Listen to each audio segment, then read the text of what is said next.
Let's look at simplifying ratio. Okay, simplifying ratio. For instance, 3.5 centimeters is to 21 millimeters. 3.5 centimeters is to 21 millimeters. Now look at those units. They're different, aren't they? Well, we've got to bring them to the same units. So that's a decimal. I think it'd be far easier to change this.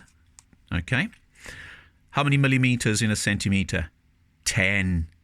So we multiply 3.5 by 10, and you're going to get 35 millimeters.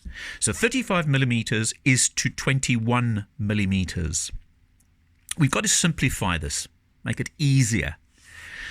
Look for like we do in fractions, the highest common factor. In other words, a factor, the highest one, that'll go into both of these. And in this instance, the highest common factor is 7. Okay? So 35 divided by 7 and 21 divided by 7, and we're going to get an answer. 5 is to 3. Okay? 35 divided by 7 is 5. 21 divided by 7 is 3. Now the next one. Here we were looking for a higher number. It's a higher factor. But what goes into 25 that'll go into 75? Well, clearly it was 25. So 25 went into itself once, and 25 went into 75 3 times.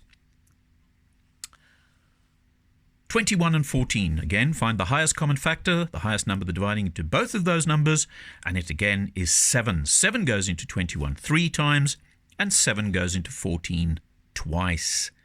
Don't mix them up. Don't switch the numbers, because then what you've actually done is told me that 14 is to 21, when in actual fact they're asking you what is 21 is to 14 in its simplest form. Don't switch them around. Now the next one. Don't get too confused here now, just because there is a fraction involved. But we can see half and a half, it's the same thing. So clearly a half, if we divide it into there, and we divide a half into there, we're going to get a whole number, and that's what we're looking for. The ratios should be whole numbers. So how many halves are there in 1.5? Well, there are 3. How many halves in 2.5? 5. Okay? Look at this one. 20 seconds is to 1 minute. Again, like we did up top there, we have to get the units to be the same. So I suggest we keep those seconds. And how many seconds in a minute? How many seconds in a minute? There are 60 seconds in a minute. Now, that's not in its simplest form. What you can do is knock off the noughts and then still simplify it further. Knocking off the noughts, obviously, we're dividing both sides by 10. But I think you can see that 20 goes into itself once, and 20 goes into 60 3 times. Okay, so that is simplifying ratio.